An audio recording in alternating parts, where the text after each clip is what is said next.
بسم اللہ الرحمن الرحیم الصلاۃ والسلام علیک یا سیدی یا رسول اللہ وعلی آلک و اصحابک یا نور اللہ اللہم صلی علی محمد و آل محمد۔ اللہ تعالیٰ ہم سب پر رحمت کرم فضل کی نگاہ فرمائے اور ہمیں بہت زیادہ درود پاک اور استغفار پڑھنے کی توفیق عطا فرمائے۔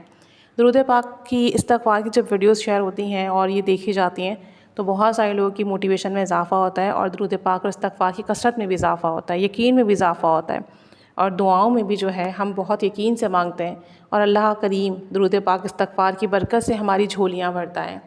ایک بہن کہتی ہیں کہ by profession I am a doctor, میں نے اپنی ڈگری کمپلیٹ کی اور جاب کے لیے میں نے اپلائی کیا۔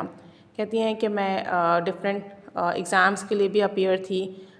اسپیشلائزیشن کے لیے مجھے ایگزام بھی دینا تھا، اور جو میں 2-3 دفعہ اٹیمپٹ کر چکی تھی لیکن میرا وہ ایگزام کلیئر نہیں ہو رہا تھا۔ کہتی ہیں کہ میں بہت پریشان تھی کیونکہ میں چاہتی تھی کہ میرا ایگزام کلیئر ہو اور یہ ڈگری میرے ہاتھ میں آئے تو میری جاب میں بھی جو ہے مجھے بینیفٹس ملیں گے، اور یہ ہے کہ آگے چل کر جو ہے میرا فیوچر بھی سیف اینڈ سیکیور ہوگا۔ کہتی ہیں کہ میں انہی پریشانیوں میں تھی کہ میرا اسپیشلائزیشن کا ایگزام پاس نہیں ہو رہا اور اسی دوران میری جاب بھی چلی گئی۔ پرائیویٹ پریکٹس کر رہی تھی، وہاں سے میری جاب ختم ہو گئی۔ کہتی ہیں کہ مجھے بہت دقت ہوئی کیونکہ ایک تو جو اس وقت اکانومیکل کنڈیشن ہے،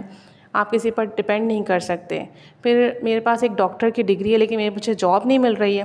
اور جو جاب تھی وہ بھی ختم ہو گئی ہے۔ کہتی ہیں کہ میں بہت پریشان ہوئی، کچھ سمجھ نہیں آ رہا تھا کہ کیا کروں۔ کہتی ہیں میری ایک فرینڈ نے مجھے کہا کہ جب کوئی رستہ نہیں کھل رہا اور سارے راستے تمہیں بند دکھ رہے ہیں تو استغفار کرو، اللہ کریم استغفار کی برکت سے تمہارے لیے راستے کھولے گا۔ کہتی ہیں اب جاب بھی نہیں تھی، ایگزام بھی کلیئر نہیں ہو رہا تھا، دل ٹوٹا ہوا تھا، میں پریشان تھی۔ میں نے نیٹ پر سرچ کرنا شروع کیا استغفر اللہ کی فضیلت، ملٹیپل ویڈیوز میرے سامنے آئی، ویڈیوز دیکھتی چلی گئی ایک کے بعد، اور میں نے دیکھا کہ لوگوں کی زندگی کے اتنے بڑے بڑے مسئلے اور سالوں کے رکے ہوئے کام اور سالوں کی پریشانیاں صرف ایک لفظ استغفر اللہ کہنے کی برکت سے ٹھیک ہو گئیں۔ کہتی ہیں کہ میرے دل میں امید کا چراغ جل اٹھا اور میں نے استغفر اللہ کا ورد کرنا شروع کیا۔ کہتی ہیں میں نے اسٹارٹ میں بہت دل سے، بہت رو رو کر، بہت محبت کے ساتھ استغفار کیا، لیکن میں نے کاؤنٹ نہیں کیا کہ میں کتنا استغفار کر رہی ہوں، بس کرتی چلی گئی اور اللہ سے دعا کرتی گئی کہ میری زندگی میں بھی معجزہ کر دے، مجھے اچھی جاب دے دے، میرا ایگزام پاس ہو جائے، نظر کرم کر دے۔ کہتی ہیں استغفار کرتے ہوئے مجھے 1 مہینہ گزرا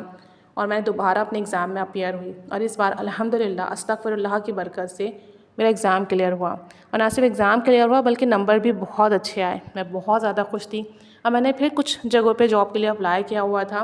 ایک جگہ سے مجھے جو ہے ایمرجنسی کال آئی کہ ہمیں ارجنٹ نیڈ ہے، آپ ہمارا ہاسپٹل جوائن کریں۔ کہتی ہیں کہ جب میں وہاں گئی، انٹرویو وغیرہ ہوا، آپ یقین کریں کہ پہلے سے زیادہ اچھی میری جاب، پہلے سے زیادہ اچھی سیلری، اور پہلے سے اچھی وہاں کا اسٹاف اور تمام چیزیں پہلے سے بہت بہترین، یعنی جہاں میری پہلے جاب تھی اس سے بہت زیادہ بہترین یہاں کے معاملات تھے۔ کہتی ہیں میں اتنی خوش ہوئی، میں نے اللہ کا اتنا شکر ادا کیا، استغفار اب میری زندگی کا معمول بن گیا ہے۔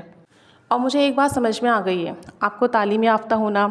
آپ کے پاس سورسز کا ذخیرہ ہونا، یا آپ کے پاس چیزوں کا بے بہا ہونا کچھ میٹر نہیں کرتا۔ آپ اپنی زندگی میں کچھ بھی چاہتے ہیں وہ اللہ کی رحمت سے ملتا ہے، اور اللہ کی رحمت استغفار اور درود پاک پڑھنے سے آپ کی طرف متوجہ ہوتی ہے۔ تو زندگی میں کوئی پریشانی ہو، کوئی مسئلہ ہو، استغفر اللہ کا ورد کثرت سے کریں، گناہوں کی توبہ کریں،